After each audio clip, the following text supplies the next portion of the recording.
Before there were emperors, before the first bronze blade was forged, before anyone carved symbols into bamboo or silk, there was a land untouched by history. A land where mountains rose like sleeping guardians, where thick forests whispered ancient secrets, and where a river vast, dangerous, and life-giving carved its way through the heart of an emerging world. This land did not yet know the names China, Zhongguo, or Middle Kingdom. It was simply earth, water, wind, and sky, and the fragile beginnings of humanity learning to survive. Imagine the world tens of thousands of years ago. The air is colder, sharper. Herds of ancient animals roam freely across plains that stretch endlessly into the horizon. Nights are dark or turly black except for the pale glow of the moon. Days are unpredictable, ruled by storms, droughts, and floods.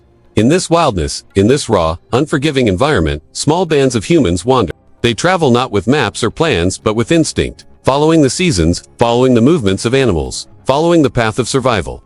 These early people stand at the very edge of the prehistoric world. They do not know what future they are building.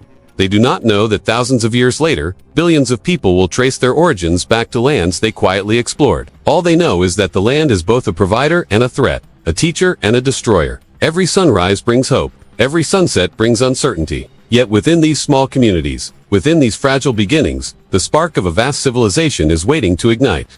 The river that will one day shape China flows unpredictably through this ancient landscape, the yellow river Zheng He. Its waters drag silt from the distant Loess Plateau, turning the river gold, thick and heavy. The river floods without warning, devouring entire stretches of land. But when it recedes, it leaves behind some of the most fertile soil on earth.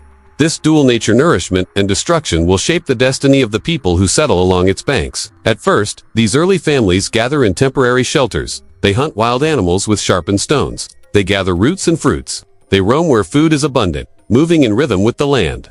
But slowly, year after year, something begins to change. They start to notice patterns. The river floods, retreats, and floods again. Seeds grow where they are dropped. Plants return in the same places. Animals follow predictable paths, and through these observations, humanity begins to shift from wanderers of the land to keepers of it. The first sparks of settlement appear. Tiny clusters of huts. Fire pits shared by families. Tools shaped not only for hunting but for planting, cutting, and grinding. These early people do not yet understand the full meaning of what they are creating, but their actions mark the beginning of the transformative step from nomadic life to permanent community. It is slow. It is uncertain. It takes thousands of years. Yet each generation adds something small but essential to the story of civilization. Time passes. Seasons cycle endlessly. Generations come and go. And from these earliest settlements, a new culture begins to form the Zhou. They emerge around 5000 BCE, settling comfortably into the bends and banks of the Yellow River. Their villages grow larger. Their homes become sturdier. They cultivate fields of millet, weave baskets from reeds, and craft pottery with careful hands. Their pottery, painted with swirling patterns and stylized animals, tells stories that no written word yet can. It reveals a people attentive to beauty, to symbolism, to meaning. Imagine a Yangzhou village at dawn. Smoke rises from communal fire pits as families begin their daily work. Farmers tend to crops, children play near the riverbanks, and artisans shape clay into forms that will outlast them by thousands of years. These communities live close to nature. They honor their dead, burying them with care and placing pottery beside them in active memory, a sign of early spiritual belief. Life moves softly, guided by the steady rhythm of the seasons. But time does not stand still. As centuries roll onward, new challenges arise. Populations grow. Resources must be managed more carefully. Social structures become more complex. And from this shifting landscape emerges another culture, one more advanced, more precise, more hierarchical. The Longshan. Around 3000 BCE, the Longshan people rise. Their pottery is unlike anything before polished black vessels, so thin they seem almost delicate, crafted with a mastery that hints at organized labor and specialized skills. Their settlements are fortified with walls made of packed earth, suggesting a world no longer free of conflict. Their burial practices show clear differences between the elite and the common, revealing early social classes. With them comes the first whisper of leadership, of stratified society, of governance concepts that will eventually crystallize into dynasties. The Yangzhou lived in a world of shared community. The Longshan begin shaping a world of structure, authority, and order. It is here, in this transition, that the earliest threads of Chinese civilization tighten together. Farming strengthens. Tools advance. Rituals and beliefs become more defined. Ideas begin to travel across regions. People begin to trade, negotiate, and form alliances. The land slowly evolves from scattered villages into a mosaic of emerging cultural centers. And as these developments continue, something else begins to take shape, something intangible but powerful. The creation of myth. Humans have always explained the world through stories, and these ancient communities are no different. Around fires, under star-filled skies, elders speak of rulers who taught, guided, and transformed the people. These stories, passed from mouth to ear, generation after generation, eventually coalesced into legends that will shape the identity of China for thousands of years. The land speaks of three such figures, the Yellow Emperor, Yao, and Shun. The Yellow Emperor, Huangdi, stands as the symbolic ancestor of the Chinese people. His legend is vast. He is said to have invented tools, houses, clothing, music, medicine, even early forms of writing. In myth, he is both ruler and sage, warrior and philosopher. For ancient communities, he represented unity as a single figure under whom scattered tribes found identity. Then comes Yao, the model of virtue, a leader who governed with compassion, who sought harmony with nature, and who listened to the voices of the people. Yao is remembered not for conquest but for wisdom, for moral strength, for creating a world where justice mattered. And Shun, the man of humble beginnings who rose to leadership by merit alone. His story reminds the ancient people that greatness comes not from bloodline but from character. He is a symbol of fairness, of filial piety, of discipline and duty. Whether these figures existed or not matters less than what they represent. The early moral architecture of a civilization. Through them, the people of the Yellow River Valley developed a shared sense of values, identity, and destiny. Myth blended with memory, shaping worldviews and guiding the evolution of real societies. As centuries continue to pass, these early cultures Yangshao, Longshen, and many others lost to time grow, vanish, merge, and transform. The land becomes a tapestry of innovation. Bronze tools slowly appear. Communities begin to organize into larger groups, led by chieftains or early rulers. Ritual sites grow more elaborate. Beliefs become more structured. The rhythm of life grows more coordinated. And through it all, the Yellow River remains constant, both creator and destroyer. It floods, reshapes the land, challenges communities, and forces engineering ingenuity. People respond by building dikes, digging channels, and learning to master the river's power. In this struggle between humans and nature, the foundations of cooperation and shared governance take shape. This era, stretching across thousands of years, marks humanity's shift from simple survival to structured society. It is the period when the idea of China, still unspoken, still undefined, begins its slow transformation from scattered villages into something cohesive. Not yet a nation, not yet an empire, but a cultural sphere tied together by river, ritual, memory, and myth. Standing at the threshold of recorded history, the people of this era do not know what lies ahead. They cannot imagine the dynasties that will rise and fall, the inventions that will transform the world, the philosophies that will shape civilizations far beyond their borders. They live simply, working the land, honoring their ancestors, observing the stars, and telling stories that echo through the centuries. Yet without them, there would be no China. Without their pottery, their farming, their rituals, their myths, their resilience, the vast civilization that follows could never exist. The origins of China lie not in the grandeur of palaces, but in these humble beginnings in the hands of farmers shaping the earth, in the quiet dedication of families building villages, in the whispers of storytellers passing down legends. This is the world before the Shaya, before the Shang, before bronze, writing, cities, and kings. This is the world of origins, a tapestry woven with time, earth, river, and memory. A world where nature was the greatest power, and humans were just beginning to understand how to live with it, shape it, and rise within it. Here, in this ancient silence filled with the echoes of first footsteps, the story of China begins slowly, quietly, magnificently. A story born not of sudden brilliance, but of patient growth. A story carved by riverbanks, painted on pottery, whispered in myths. A story that stretches from the deepest past to the present day. And as we enter chapter 1 of this journey, we return to this beginning, to the landscapes untouched by time, to the families who built the first settlements, to the cultures that shaped identity, and to the legends that became the spiritual foundation of a civilization. This is the origin. This is the first spark. This is where China truly begins. After prehistoric societies along the Yellow River, China began to form its first organized states. The Xia dynasty, often regarded as China's first dynasty, was traditionally founded by Yu the Great, who became famous for controlling the floods of the Yellow River. The Xia established the practice of hereditary rule, passing leadership from father to son, a system that would influence all later Chinese dynasties.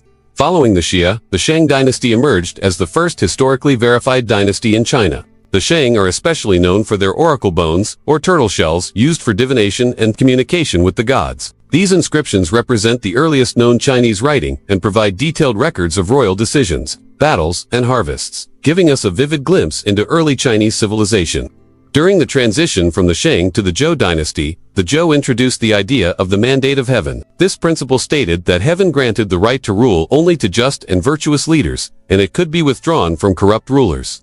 This concept became central to Chinese political thought for centuries, providing both moral guidance and a justification for rebellion against unjust rulers. The Zhou dynasty also introduced a feudal system, dividing the empire into regions governed by noble families who owed loyalty to the Zhou king. While this system allowed the Zhou to manage a vast territory, it also led to powerful regional states that eventually challenged the central authority. As the Zhou dynasty weakened, China entered the spring and autumn period, marked by the rise of numerous competing states. This period eventually gave way to the Warring States era, in which 7 major states fought relentlessly for supremacy.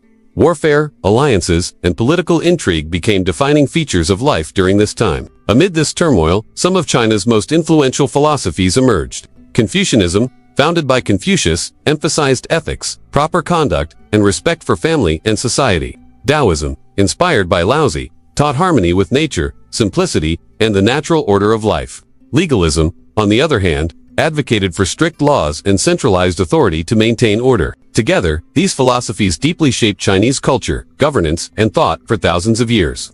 The Xia, Shang, and Zhou dynasties laid the foundations of Chinese civilization through early state organization, writing, governance, and philosophy. Despite centuries of conflict and change, this era set the stage for the unification of China under the Qin dynasty, ushering in a new chapter in the history of this ancient civilization. The Xia, Shang, and Zhou dynasties represent the first organized states in Chinese history. The Xia dynasty, often considered the earliest dynasty, established the foundation of hereditary rule, passing power from father to son. Though much of its history is legendary, it marked the beginning of centralized governance in China. The Shang dynasty followed and is the first Chinese dynasty supported by archaeological evidence. The Shang are best known for their oracle bones, which were used for divination and early writing.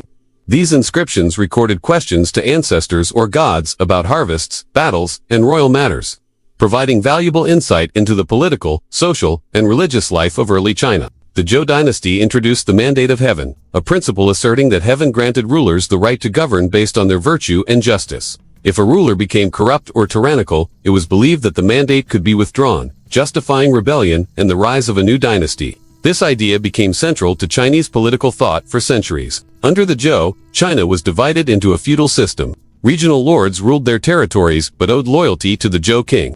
This system allowed the dynasty to control vast lands, but over time, it also led to the rise of powerful regional states that challenged central authority. As Zhou power declined, China entered the spring and autumn period, followed by the Warring States period. Hundreds of states competed for dominance, and the era was marked by constant warfare, shifting alliances, and political intrigue. These conflicts eventually consolidated power into 7 major states, setting the stage for the unification of China. During this period of turmoil, major philosophical schools emerged. Confucianism emphasized ethics, social harmony, and filial piety. Taoism focused on living in accordance with nature, simplicity, and balance. Legalism promoted strict laws and strong centralized control to maintain order. Together, these philosophies profoundly influenced Chinese culture, governance, and society for centuries to come. The first dynasties, through early state organization, writing, governance, and philosophical development, laid the foundation for China's long and complex history, preparing the way for the Qin dynasty and the unification of the Chinese empire. Imagine the landscape as it might have looked nearly 10,000 years ago. The world was different, then colder, wilder, untamed. Great herds of animals roamed across the valleys. The wind swept through endless grasslands, bending reeds and carrying the scent of rain.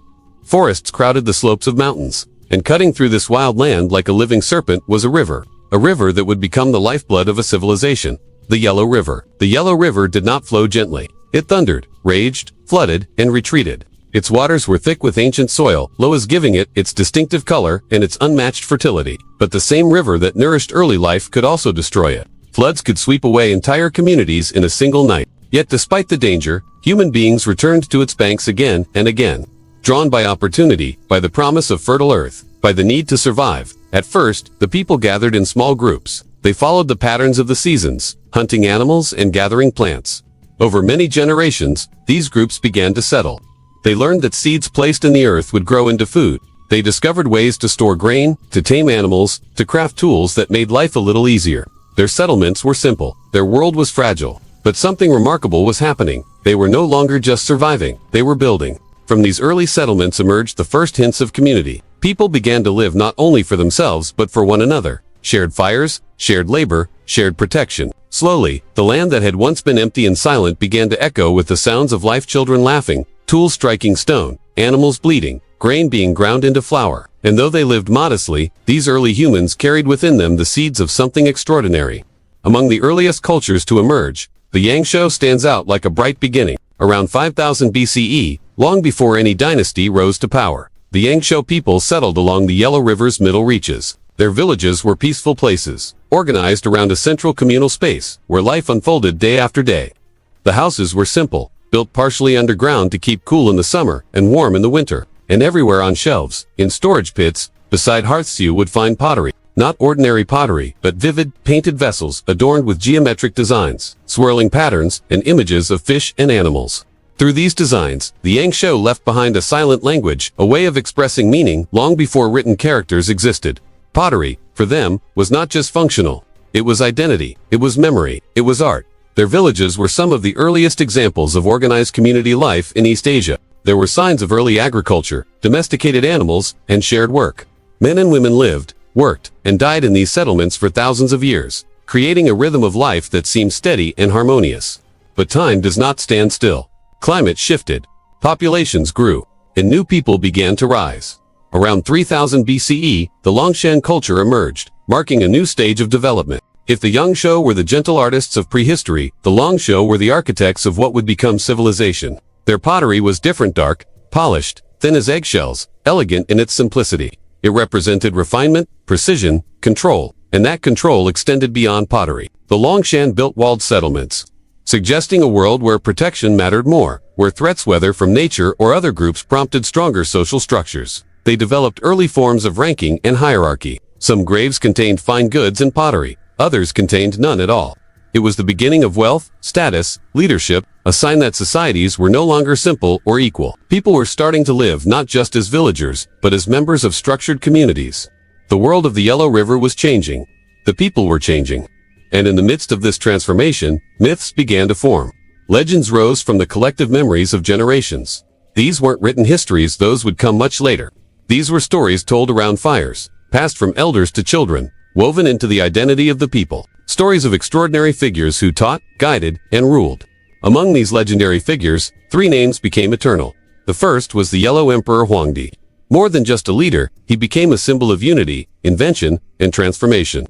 According to legend, he was the one who taught the people how to make tools, build houses, navigate using a compass, and practice medicine. He was seen not merely as a ruler, but as the cultural ancestor of all who would one day call themselves Chinese. Whether he was a man, a myth, or something in between didn't matter. For millennia, he became a foundational figure, a reminder of origin, identity, and shared heritage.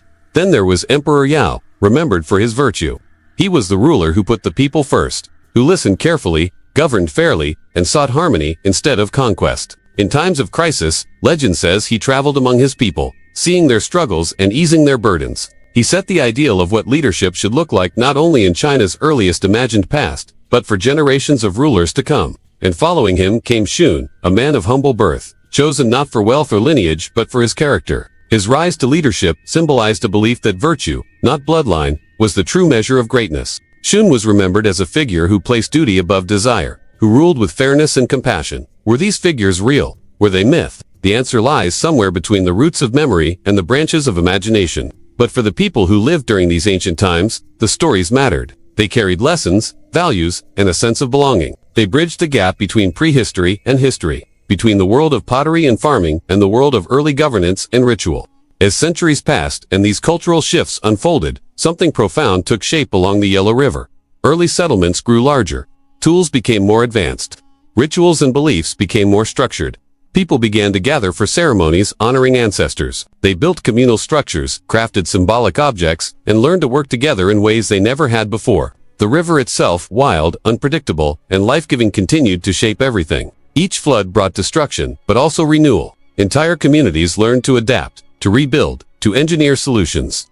Over time, this relationship with the river taught people cooperation, patience, resilience. And as they learned to manage the river's power, they learned to manage the power within their own societies. Gradually, but inevitably, these early cultures created the foundation for what would become the very first dynasty. the Xie. And while the Xie is still shrouded in debate, archaeology shows that by around 2000 BCE, large organized settlements, bronze technology, and complex rituals were emerging across the Yellow River region. But that part of the story comes later. For now, we stay in this moment, the dawn before the dawn.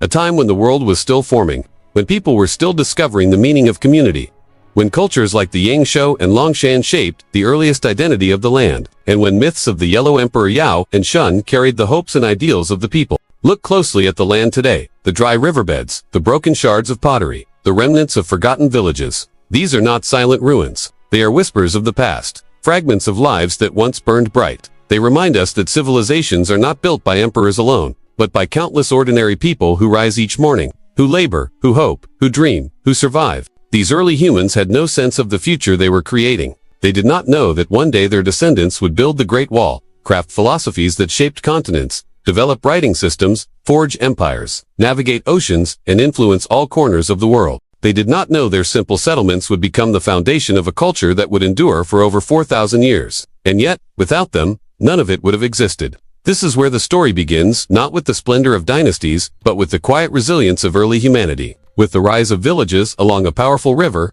with hands crafting pottery that would survive thousands of years, with legends passed through generations, with the slow, patient unfolding of culture. To understand China's long reign over history, we must step back into this world where everything was uncertain and yet full of possibility. A world where the seeds of civilization were planted in soil, both forgiving and harsh. A world where simple communities learned to adapt, innovate, and organize. A world where memory and myth intertwine to form identity. This is the beginning of China, not the political entity, not the empire, but the idea of a civilization. An idea born from rivers, from earth, from human effort. An idea shaped by nature, nurtured by community, and guided by stories of legendary leaders. The origins of China are not just archaeological facts. They are human stories, told through pottery, through survival, through imagination. They are stories of people who lived in harmony with the rhythms of nature, who faced challenges with courage, who built foundations without knowing their destiny. And now, after thousands of years, we return to that world. We listen to its silence. We hear its echoes. We piece together its fragments. And we begin the long journey of understanding how China emerged, not through sudden brilliance, but through slow, patient evolution guided by rivers, shaped by cultures, and inspired by legends. The story of China begins here in the deep past, where myth meets memory, where villages rise from the earth, where the earliest humans take their first steps toward civilization. A beginning carved, not in stone, but in the human spirit. A beginning shaped by time, by nature, and by the will to survive.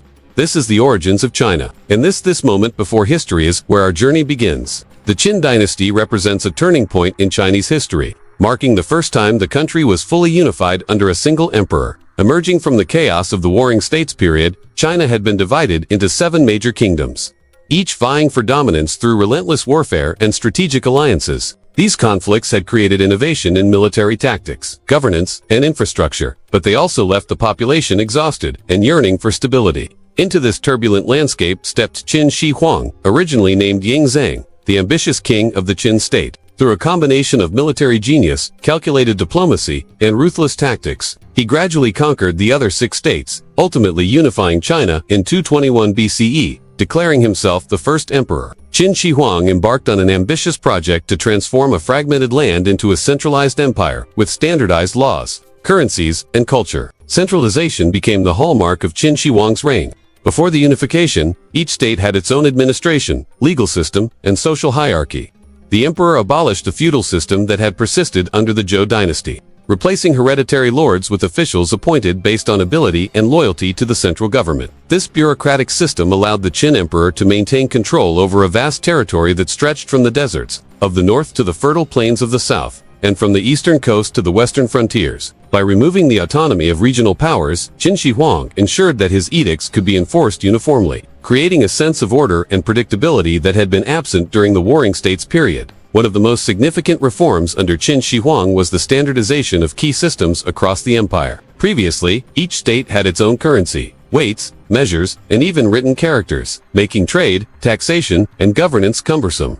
To solve this, the emperor introduced a single, unified currency, with coins of standard size and weight. This not only facilitated trade but also helped integrate the economy and reinforce the concept of a single, unified state. Similarly, he standardized weights and measures, ensuring that distances, volumes, and lengths were consistent throughout the empire. This reform was critical for the construction of roads, canals, and public works, as well as for the administration of agriculture and trade. Standardization also extended to the written language. Before the Qin dynasty, each state had developed its own variation of Chinese characters, creating confusion in communication and record-keeping. Qin Shi Huang mandated a single script, known as small seal script, to be used across the empire. This not only allowed officials to communicate effectively, but also helped unify the diverse cultural groups within the empire. A standardized language promoted literacy, facilitated legal documentation, and strengthened a shared identity among the people of China, setting a precedent that influenced Chinese society for millennia. Defense was another major concern for Qin Shi Huang, particularly along the northern borders where nomadic tribes, such as the Xiongnu, posed a persistent threat.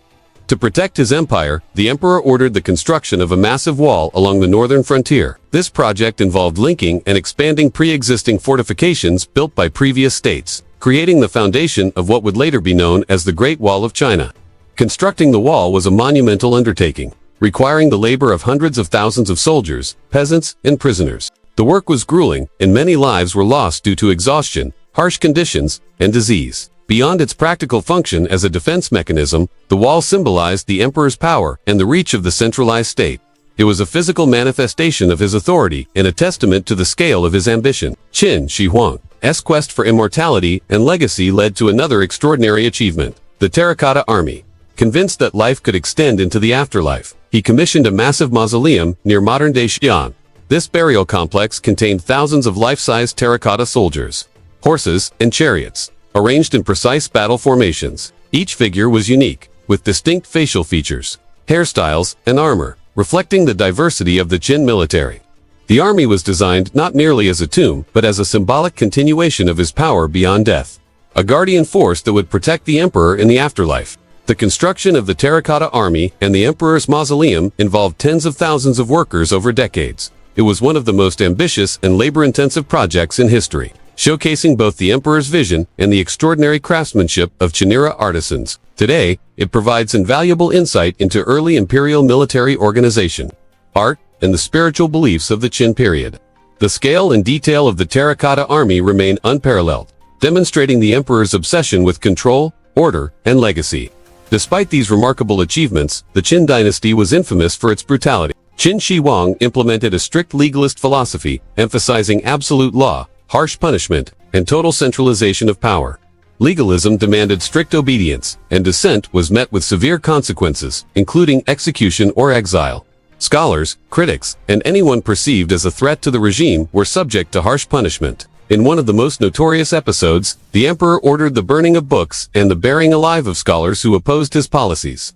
While these acts aimed to consolidate power and suppress dissent, they fostered widespread fear and resentment among the populace, leaving a legacy of hostility that would contribute to the dynasty's rapid downfall. Heavy taxation and forced labor compounded the public's discontent. Qin Shi Huang's grand construction projects, including roads, canals, walls, and the mausoleum, required enormous manpower, often conscripted from the peasantry. The labor was grueling and the conditions harsh, with little regard for the well-being of the workers. Families were uprooted, and the burden of taxes to fund these projects added to the suffering. While these measures achieved impressive results in terms of infrastructure and centralized control, they also generated widespread anger and rebellion, weakening the empire from within.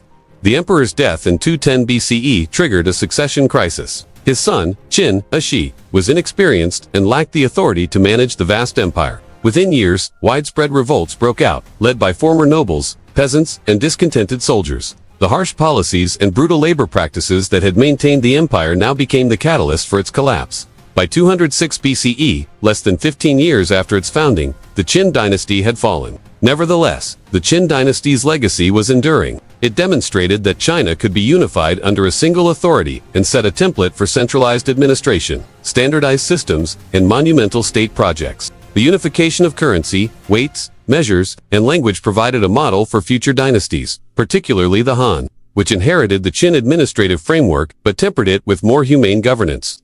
The construction of the Great Wall initiated a defense strategy that would be continued and expanded over centuries. The Terracotta Army, meanwhile, left an enduring testament to the emperor's ambition and the sophistication of Qin craftsmanship. In retrospect, the Qin dynasty embodies both the extremes of ambition and the consequences of tyranny. Qin Shi Huang's vision transformed China, laying the foundation for centuries of imperial rule. Yet his oppressive methods sowed the seeds of rapid collapse. The dynasty's brief reign of 15 years contrasts sharply with the profound influence it had on Chinese governance, infrastructure, military organization, and culture. It represents a period where the ambitions of a single ruler reshaped a civilization, illustrating both the potential and peril of absolute power. Qin Shi Huang's reign is remembered as a period of monumental achievement and harsh oppression, uniting a fractured land and leaving legacies that shaped China for generations. Through unification, standardization, monumental construction, and a vision for a centralized empire, the Qin dynasty introduced concepts of governance, culture, and military organization that endured long after its fall. Its rise and collapse serve as a powerful reminder of the complexities of leadership, the costs of ambition, and the enduring impact of visionaries who dare to reshape the world. When the Qin dynasty collapsed, China felt like a house shaken by a great storm. Roads were broken, fields were abandoned, and people carried memories of harsh rule and endless labor. Out of that disorder rose a man who did not seem destined to build an empire. Liu Bang had no noble blood and no connection to the old aristocracy. What he did have was resilience and an instinct for leadership. When he defeated rival warlords and claimed the throne, the people were not just getting a new ruler. They were stepping into what would become one of the most influential ages in Chinese history. His early rule focused on calming a nation that had been pushed past its limits. Punishments grew lighter, taxes were reduced. Farmers were encouraged to rebuild their lands. Villages that once lived in fear began to find their footing again. There was a sense that China was breathing more easily, but stability was only the beginning. Beneath the surface, the new dynasty carried a larger ambition, to raise China into a golden era, one that later generations would look back on with pride. As years passed, the Han court began to think beyond simple recovery. Trade, expansion, learning, and culture all started to demand attention. Under Emperor Wu, the dynasty found its most energetic and far-reaching ruler. He was restless, curious, and determined to enlarge China's place in the world. His efforts unintentionally opened the door to one of the most important developments in ancient global history. It began with a simple idea: find allies who could help China push back nomadic tribes along its borders. Envoys were sent west, carrying gifts and letters of friendship. They crossed deserts, mountains, and unknown territories. What they discovered was not a single ally but a web of distant cultures connected by rough trails and caravan routes. Slowly, those rough paths grew into a network that stretched across Central Asia and beyond. It would be known as the Silk Road. The impact was immediate. Caravans loaded with silk, lacquerware, metalwork, and pottery began moving westward. In return came fine horses, jade, spices, glassware, and new ideas. Chinese merchants encountered cultures whose languages, clothes, and beliefs were entirely unfamiliar. Knowledge traveled faster than goods. Buddhism entered China through these same routes, carried by monks who walked 4 months from India and Central Asia. The Silk Road changed how China saw itself. Instead of being an isolated world, it became part of a vast system of exchange. Its borders did not feel like the end of civilization anymore. They felt like doorways to new possibilities. While merchants pushed outward, generals pushed even farther. The Han armies expanded the empire's borders on nearly every side. The northern frontier pressed deeper into the steppe. The western territories stretched toward the oases of Central Asia. In the south, fertile lands and river valleys came under imperial control. New commanderies were established, staffed with administrators, soldiers, and settlers. These lands were folded into the empire, and the influence of Han culture spread with them. The expansion brought wealth, but it also brought responsibility. Governing a larger world required organization, discipline, and a philosophy that could guide rulers through complicated decisions. Ideas became tools just as important as armies or trade routes. Confucian teachings, which had struggled under the Qin, gained new life during the Han. Scholars argued that a strong society depended on moral behavior and respect between rulers and subjects. The emperor should act with virtue. Officials should serve with honesty. Families should follow clear roles and maintain harmony. These ideas appealed to the Han rulers. They offered structure without resorting to fear. They encouraged responsibility without crushing the people with strict punishments. Emperor Wu made a decisive move by adopting Confucianism as the foundation of government. Schools and academies spread across the empire. Students studied classic texts, learned history, practiced writing, and trained in proper conduct. Examinations were developed to find talented individuals for government service. It was not a perfect system, but it created a new class of scholar officials whose influence would last for centuries. The rise of Confucian governance did not slow the hunger for innovation. In fact, the Han era became one of the most inventive in ancient China. The creation of paper was among the most significant breakthroughs. Earlier writing materials were bulky or expensive. Paper changed everything. It was light, flexible, and easy to produce.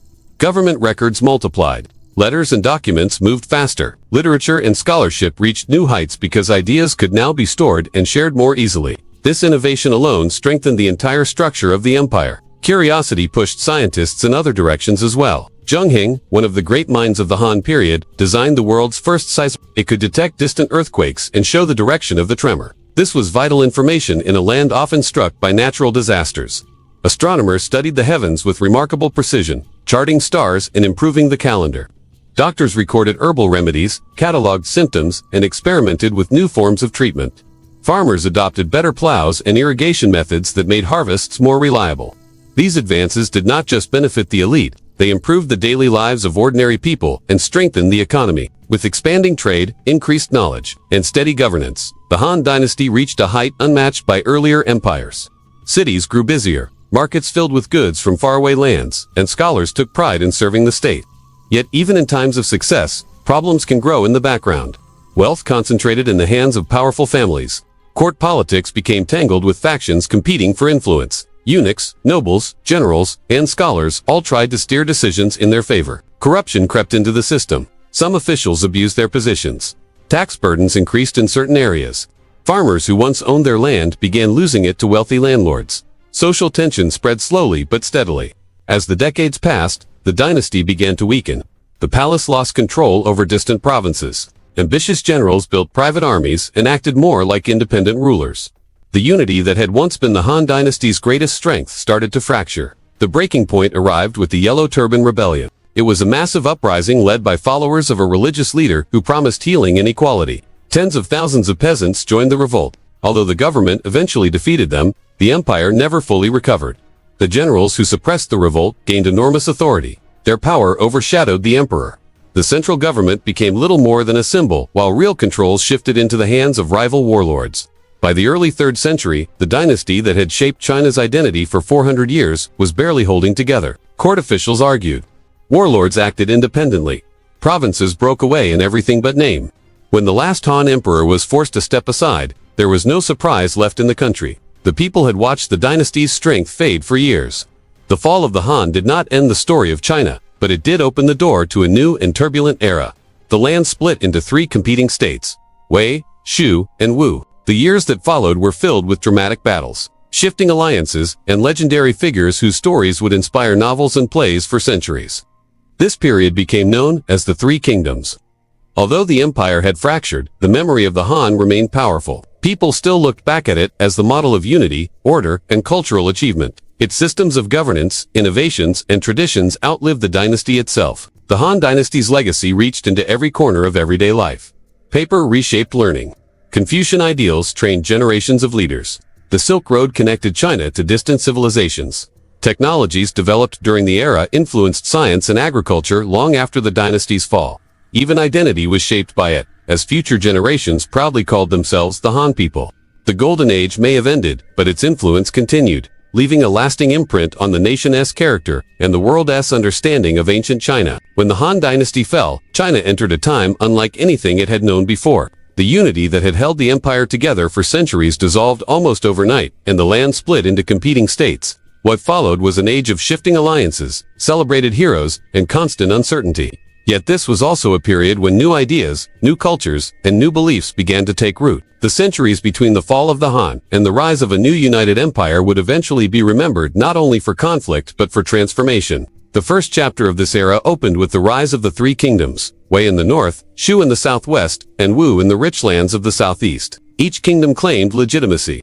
Each believed it carried the true legacy of the Han. Their rulers were ambitious, their generals brilliant, and their strategies famous enough to survive into legend. Armies marched across plains and river valleys. Cities changed hands more than once. Advisors whispered plans that could decide the fate of a nation with a single clever move. These decades were defined by the clash of personalities as much as by politics. Warlords struggled to outmaneuver each other, while poets and historians recorded their triumphs and failures with sharp detail. The conflict lasted long after people had grown weary of war, but none of the kingdoms succeeded in restoring complete unity. Eventually, the northern state of Wei gained the upper hand, yet even its victory did not bring peace. Power passed from one family to another through plots and palace struggles. In time, the Jin dynasty emerged and finally succeeded where others had failed. reuniting China for a brief and fragile moment.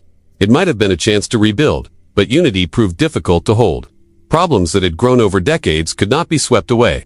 The empire stretched wide, but its foundation was weak. Factional disputes deepened, aristocratic families guarded their own interests, and communication across the empire remained slow and unreliable. When invasions from northern steppe tribes struck with force, the Jin court was unable to respond decisively. Northern cities fell, and waves of migrants moved south in search of safety. The dynasty survived, but only in the southern half of the country. This division marked the beginning of a new pattern that would shape the next several centuries. China split into northern and southern realms, each with its own rulers, capitals, and cultures. The north saw a succession of short-lived dynasties, founded by different ethnic groups. Many of the rulers were of non-Han origin, and they brought with them their own customs, languages, and military traditions. Life in the northern courts blended Chinese practices with those of the steppe. Leaders wore Chinese-style robes but continued to value mounted archery and nomadic discipline. They governed a population that was mostly Han Chinese, but their worldview was shaped by the open grasslands beyond the Great Wall. Meanwhile, the southern dynasties developed along the Yangtze River. They preserved many traditions of the old Han elite, especially literature, music, and refined court culture. Southern states tended to be smaller and wealthier, protected by natural barriers and fertile land. Aristocrats built elegant estates along riverbanks. Scholars wrote poetry that reflected both nostalgia for the lost unity of the Han and a growing appreciation for the beauty of the southern landscape. Although political leadership changed several times, cultural life flourished. Scholars, artists, and musicians from northern families who had fled south brought with them ideas that mixed with local influences. The result was a distinctive southern identity, shaped by a combination of displacement, memory, and creativity. Despite the political fragmentation, something remarkable was happening beneath the surface.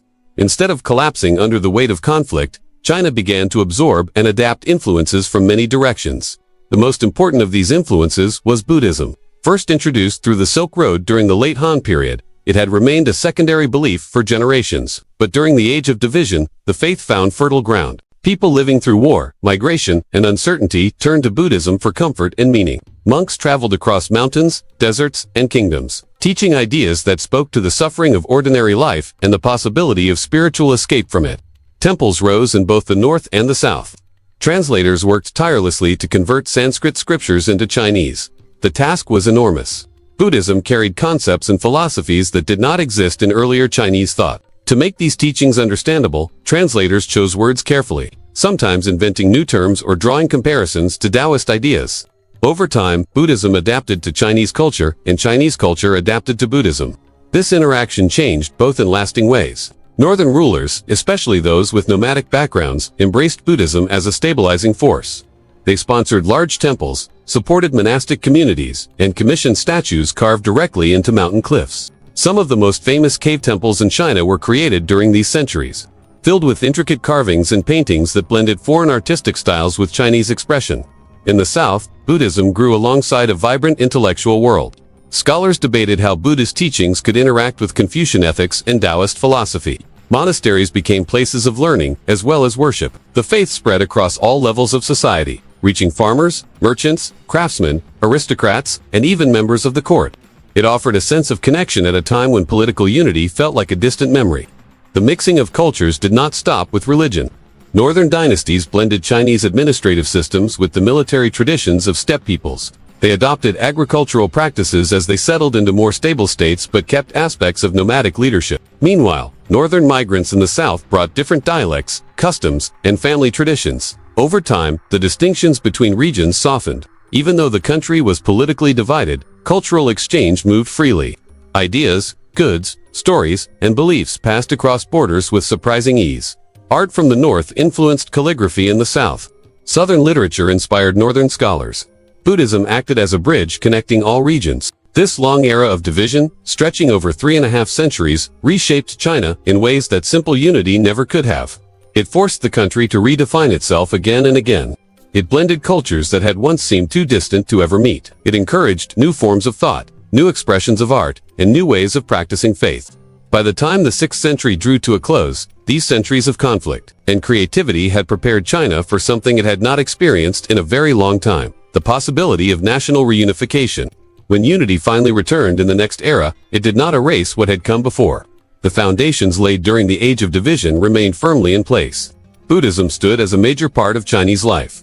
Northern and southern traditions had intertwined into a shared culture. Foreign influences were no longer viewed as threats, but as ingredients in the larger story of the nation. Out of struggle had come transformation, and out of division had grown a richer, more diverse civilization that was ready to enter one of the most celebrated periods in its history. After centuries of division, China had grown used to borders drawn and erased by warlords, shifting dynasties, and fragile alliances. People born in one kingdom often died under another. The memory of the old Han Empire lived on only in poems, stories, and the longing of scholars who wondered if unity would ever return. When the North finally produced a ruler strong enough to pull the country back together, it felt less like the rise of a new dynasty and more like the moment a long wandering journey finally found its path. The Sui dynasty appeared abruptly, almost as if history had been holding its breath for it. Its first emperor, a tough and ambitious leader, did not waste time. His plans stretched across the entire land, and he cared little for hesitation. Roads were repaired, taxes reorganized, armies strengthened, and officials brought back under central control. Families who had grown used to local rulers found themselves answering once more to a single court. Villages that had lived with fear felt a cautious hope. But the Sui rulers were not satisfied with simple stability. They wanted to reshape China into a unified machine that could move as one. Among their most daring projects was something no dynasty had attempted on this scale: the construction of the Grand Canal. Workers from every region labored to connect the northern plains with the fertile rice fields of the Yangtze Basin. It was a massive undertaking that cost lives and tested endurance. Yet when it was finished, the canal bound the empire together more effectively than armies ever could. Grain could travel quickly from south to north. Troops could be moved with far less difficulty. Provinces once isolated by geography now felt connected. The waterway became the spine of the nation, and its influence would continue for centuries. Yet the Sui dynasty burned too bright and too fast. Its rulers demanded more labor, more soldiers, and more resources than the people could bear. Rebellions erupted, and in the chaos that followed, a new leader emerged. He was a prince who understood that power must be balanced with patience. When he founded the Tang dynasty, he built on the Sui foundation but chose a wiser path. What followed was an era of confidence, beauty, innovation, and unmatched cultural energy. The Tang dynasty did not simply rule an empire. It shaped a world. Its capital, Chang'an, became the largest and most vibrant city of its age. Streets were lined with markets full of goods from faraway lands. Foreign merchants walked alongside Chinese scholars. Languages from Central Asia, Persia, Korea, India, and beyond could be heard in the same marketplace. At night, lanterns lit the avenues while musicians from different cultures played in tea houses and courtyards. The city felt like the center of the earth, drawing curiosity and talent from every direction. This openness transformed the entire culture. Fashion reflected tastes from distant regions. Dancers from the western regions inspired new performances. Craftsmen experimented with new materials and styles. Religious ideas, especially Buddhism, blended with native beliefs in ways that shaped art, architecture, and daily life. Rather than protecting itself from outside influence, the Tang dynasty embraced it. That confidence created a golden era where the empire acted as host to the world. Literature flourished as never before. Poetry became the heart of Tang culture, the measure of both intellect and emotion. Even soldiers and officials carried brushes and ink, ready to express their thoughts in verse. Two figures rose above all others. Li Bai wrote with a spirit that seemed unbound, filling his lines with mountains, moonlight, wandering paths, and the feeling of being weightless in a vast world. His poems carried the sense of a soul always searching for something beyond reach. Du Fu, in contrast, wrote with the weight of responsibility. His verses reflected war, suffering, loyalty, and the struggles of ordinary people. Together, their poetry captured the full range of human experience, and their works remain among China's greatest treasures. Strength at home encouraged the 10th rulers to look outward. Their armies pushed deep into Central Asia, extending influence far beyond the borders of earlier dynasties. They controlled trade routes, built alliances, and shaped the politics of distant regions. Envoys traveled to lands most Chinese had never heard of. For a time, the empire felt almost unstoppable, confident both in its power and in its cultured grace. But no golden age lasts without challenge. Beneath the harmony and prosperity, tensions were growing. Regional military commanders gained influence, becoming powerful warlords. The court became entangled in rivalries, with eunuchs, officials, and generals competing for control. The reliance on large frontier armies created men whose loyalty could shift with opportunity. When a general named An Lushan, commanding forces along the northern borders, rebelled, it shook the empire to its core. The rebellion was devastating. Cities were captured, families displaced, and the capital itself fell into chaos. The empire managed to suppress the uprising, but the victory came at an immense cost. The Tang dynasty survived in name, But something vital had changed. The central government never regained the authority it once had. Local commanders grew more independent. The treasury weakened. Farmers abandoned fields ruined by war. Confidence faded, replaced by a slow exhaustion that crept across the empire.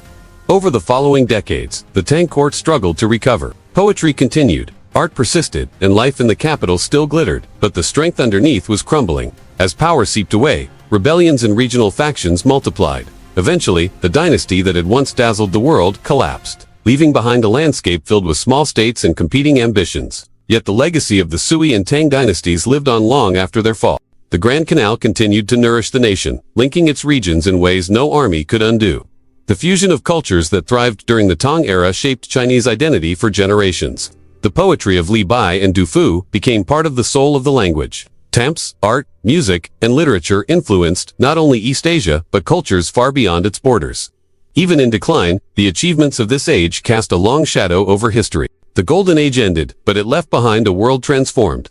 China entered the next era with new connections, deeper cultural roots, and a memory of greatness that would guide future dynasties as they sought to rebuild. The unity and brilliance once seen under the Sui and Tangs, the rise of the Song dynasty felt like the beginning of a quiet revolution. China had just passed through a long period of war and shifting borders, yet the new rulers built their power not through fear, but through administration, trade, and innovation. Cities grew quickly, markets overflowed with goods from across the country, and for the first time in history, China's population crossed 100 million people. Farmland expanded, rice yields rose, and a new rhythm of life spread across the empire. People lived closer together, towns turned into cities, and those cities began to hum with activity day and night. What made this time remarkable was the way ideas moved. Scholars, artisans, and inventors worked with an energy that pushed the empire ahead of the rest of the world. Curiosity became a force of its own. In workshops and government offices, people experimented with new ways to record information. Woodblock printing had existed before, but song printers refined it until books could be produced faster and in far greater numbers. For the first time, ordinary citizens had access to literature, manuals, and even cheap printed calendars. Knowledge no longer belonged only to the elite. The same restless creativity shaped warfare. Gunpowder had been known for centuries, but now engineers discovered new uses for it. They created fire lances, explosive arrows, and early grenades. These inventions didn't look like modern weapons yet, but they changed the balance of power along the borders. At sea, navigators relied on something even more revolutionary. A magnetic compass, simple at first, made long-distance sailing more predictable. With it, merchants could cross unfamiliar waters without fear of getting lost. This one tool helped expand trade networks as far as Southeast Asia and the Middle East. As wealth grew, the social order began to shift. Merchants and shop owners, once considered low status, became essential to the economy. They built fortunes by trading silk, porcelain, spices, and tea. Their success reshaped city life. Tea houses filled with storytellers and scholars. Markets turned into busy hubs that attracted travelers from foreign lands. The Song government didn't always approve of the rising influence of merchants, but it learned to rely on the taxes and stability they brought. Yet even during this flourishing age, threats pressed on the empire's edges. In the north, powerful states like the Liao and later the Jin challenged Song authority. These groups, skilled riders and fierce fighters, pushed deep into Chinese territory. Diplomacy, trade, and military campaigns followed one after another, but the Song could never fully secure their northern borders.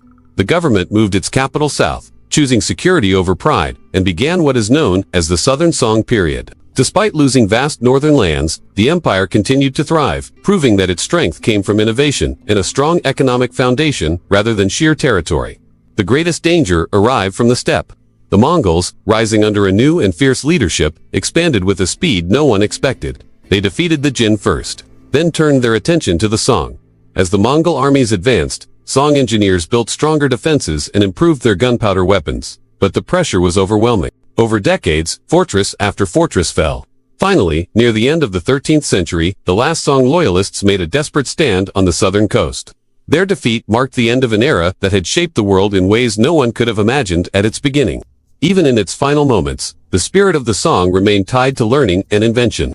The tools created during this time, printing, gunpowder technology, and the compass, would spread far beyond China and reshape the world. The population boom, the rise of commerce, and the explosion of new ideas made the Song dynasty one of the most transformative periods in Chinese history, a time when progress became part of everyday life and the future felt within reach. As the Song world grew busier and more connected, daily life for ordinary people changed in quiet but important ways.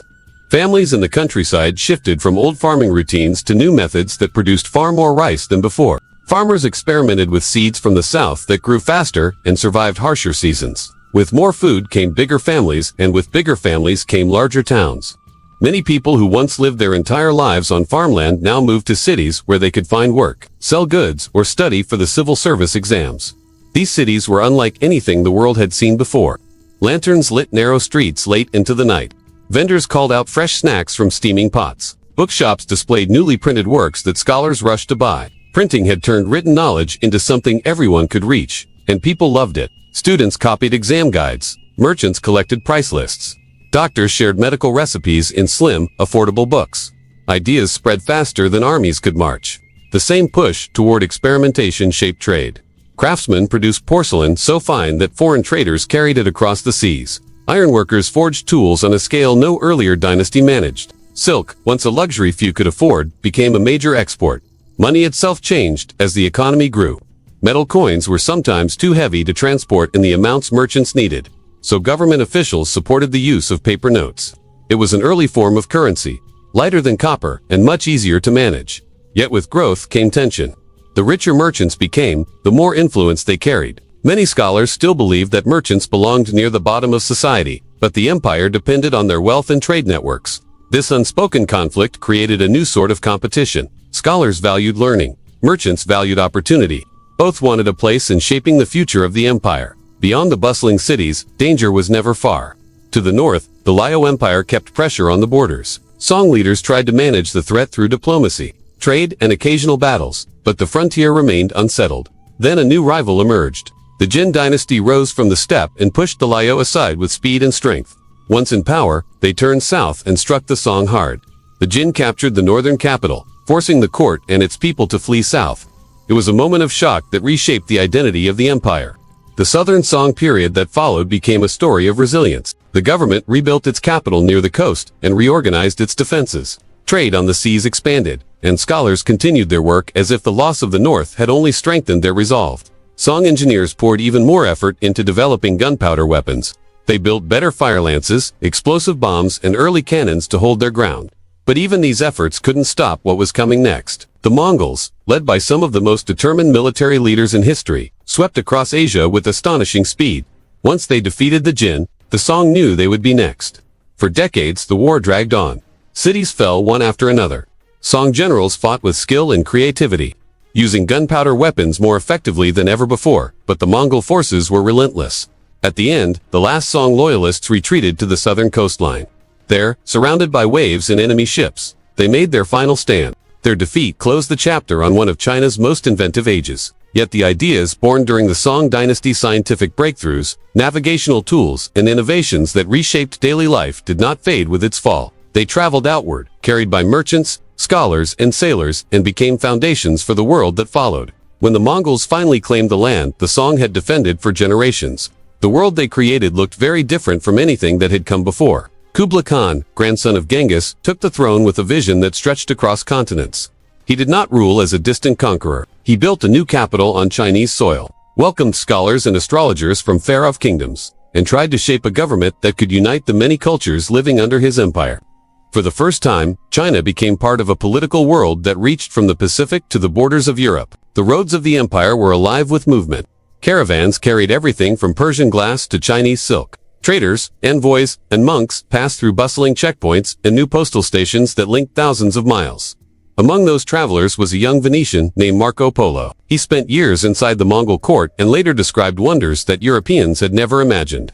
Grand palaces, heated with coal, vast cities, richer than any in the West, and a paper currency backed by the authority of the great Khan.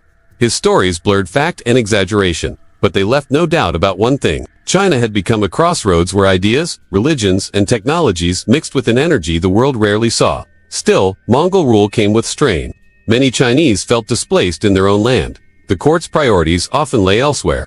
Heavy taxes, floods, and rising frustration weakened the dynasty from within. As the empire that once seemed unstoppable began to fracture, rebellion grew in the countryside. From these uprisings emerged a former monk and soldier named Yuan. He defeated rival warlords and drove the last Mongol forces out of China, founding the dynasty that would restore native rule, the Ming, where the Yuan focused on empire.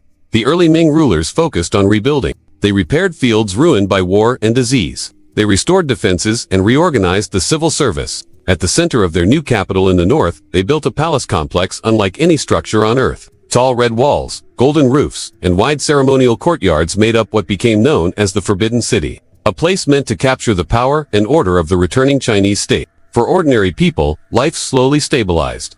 Markets grew, cities recovered. Art and literature took on renewed life. Then came a moment that would reshape the seas. The Ming court sent out a fleet commanded by Zheng He, a man raised in the palace and trusted deeply by the emperor. His ships were giants of their age, sailing far beyond India to the Middle East and the coast of Africa. Wherever they went, they carried gifts, diplomats, and the message that China had returned to the world stage with confidence. Foreign rulers marveled at the scale of the expeditions, and many sent tribute to the Ming court in return.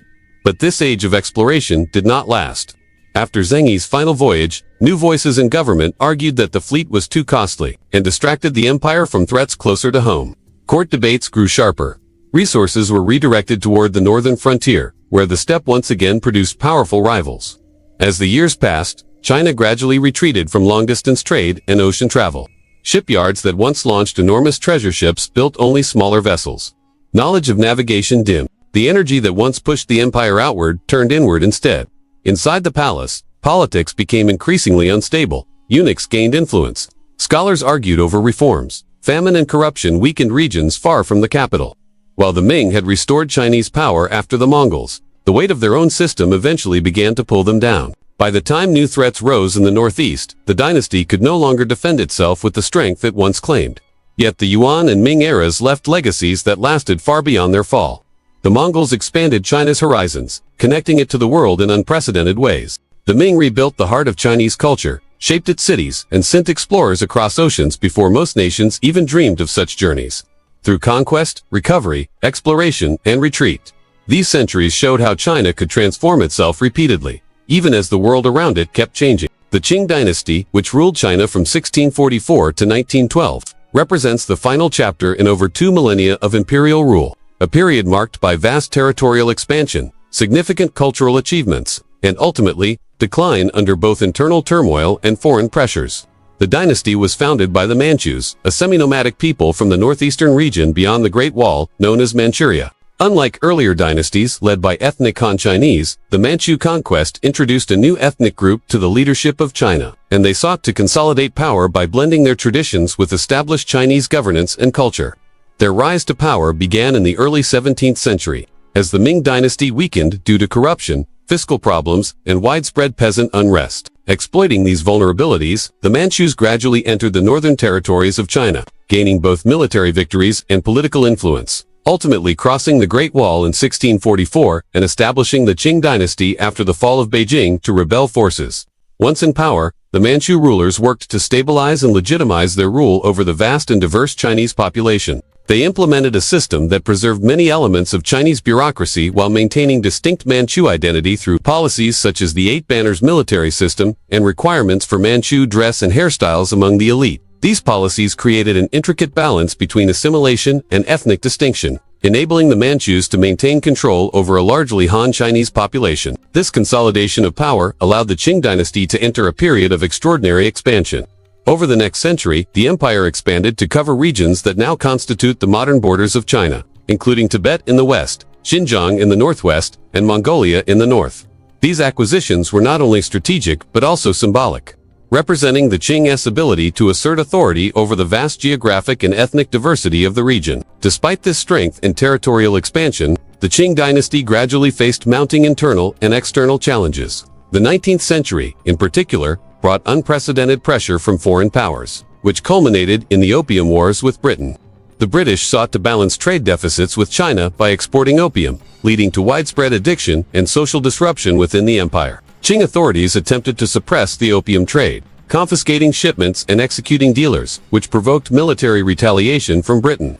The resulting conflicts, known as the First and Second Opium Wars, exposed the weaknesses of Qing military forces against modern European weaponry and tactics. These wars ended in humiliating defeats for China, forcing the dynasty to sign a series of unequal treaties that ceded territory, opened key ports to foreign trade, allowed extraterritorial rights for foreigners, and severely undermined imperial authority. The damage inflicted by foreign intervention was compounded by severe internal unrest. Among the most devastating were the Taiping Rebellion and the Boxer Rebellion. The Taiping Rebellion, which began in 1850, was led by Hong Xiuquan, a charismatic religious leader who declared himself the younger brother of Jesus Christ and sought to establish a new heavenly kingdom in China. This movement combined social, religious, and political grievances, appealing to millions of peasants suffering under poverty, heavy taxation, and corruption. The rebellion quickly grew into one of the deadliest conflicts in human history, resulting in the deaths of an estimated 20 to 30 million people. The Qing government struggled to suppress the uprising,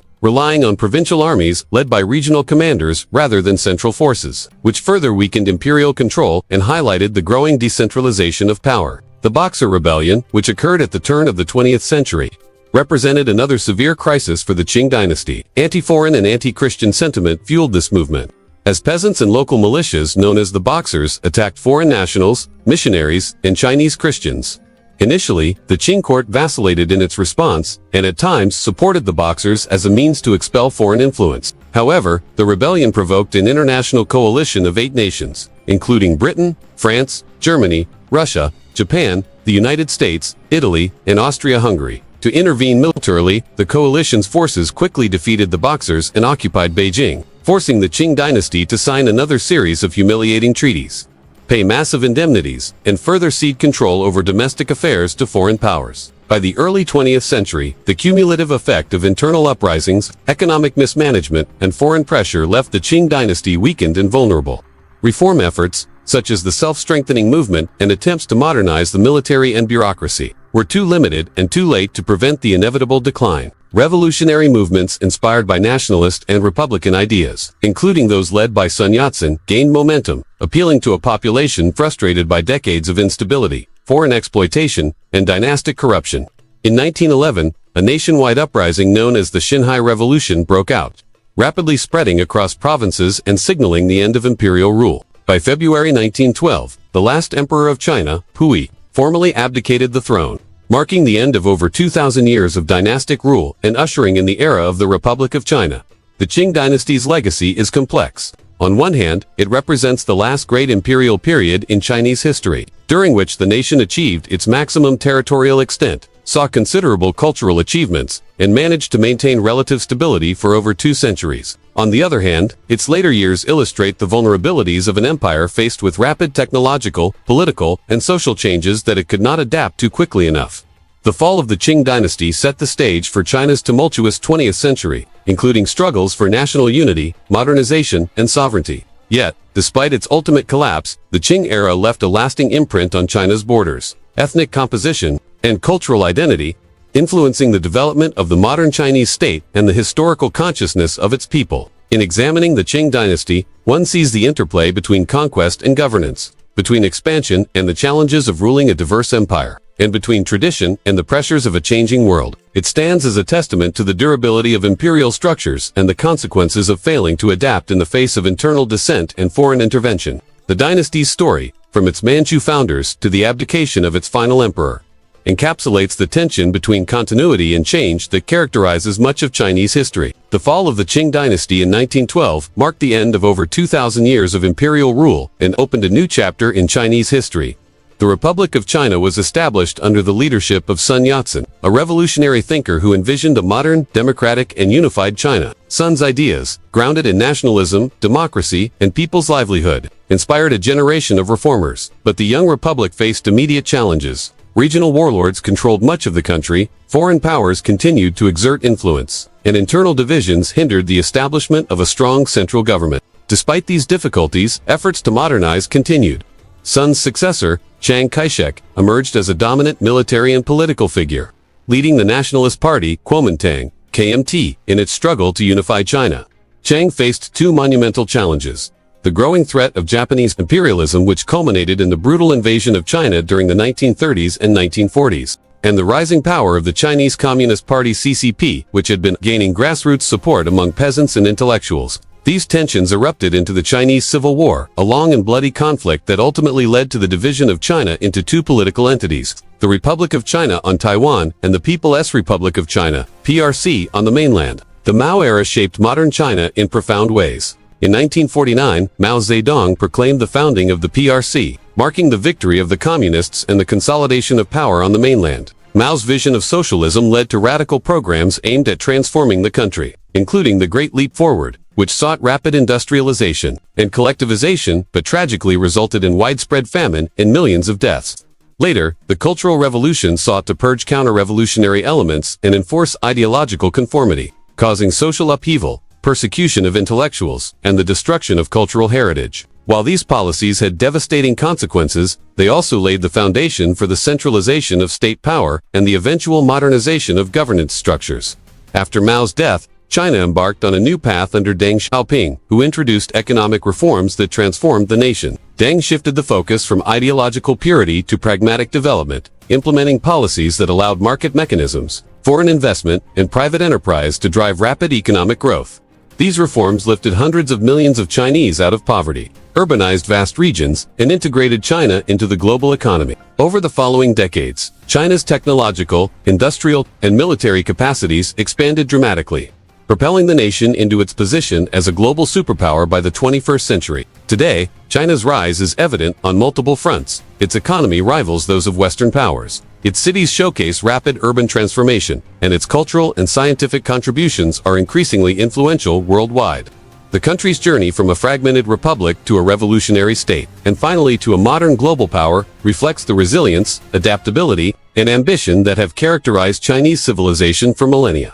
As I reflect on the history of China, from the earliest dynasties to the modern era, it becomes clear how enduring and dynamic this civilization is. Each chapter of China's history, from the innovations of the Han, the cosmopolitan brilliance of the Thames, the technological breakthroughs of the Song to the territorial ambitions of the Qing, and finally the transformation into a modern state, illustrates a society constantly adapting to internal and external challenges. What strikes me most is the continuity of culture, identity, and resilience. Despite invasions, uprisings, foreign interventions, and internal crises, China has continuously reinvented itself while maintaining a connection to its deep-rooted traditions and philosophies. Creating this documentary has been an eye-opening journey. I have been amazed by the scale of China's achievements, the ingenuity of its people, and the lessons embedded in its history about governance, innovation, and resilience. Understanding China's past provides context for its present, offering insights into how historical patterns of unity, fragmentation, reform, and revolution continue to influence its trajectory today. In exploring over 4,000 years of Chinese history across 10 chapters, I have come to appreciate the complexity, depth, and enduring significance of this civilization. China's story is not just a chronicle of rulers and battles. It is the story of a people, their ideas, and their unwavering pursuit of identity, stability, and progress. By completing this documentary, I hope viewers can gain a nuanced understanding of China's evolution, seeing not only the challenges it faced, but also the creativity and determination that enabled it to endure and thrive. History, in this sense, is more than a record of events. It is a mirror reflecting human ambition, ingenuity, and the constant struggle to build a better future. China's journey from its first dynasties through empires, revolutions, and reforms demonstrates that history is alive, shaping the present and guiding the path forward.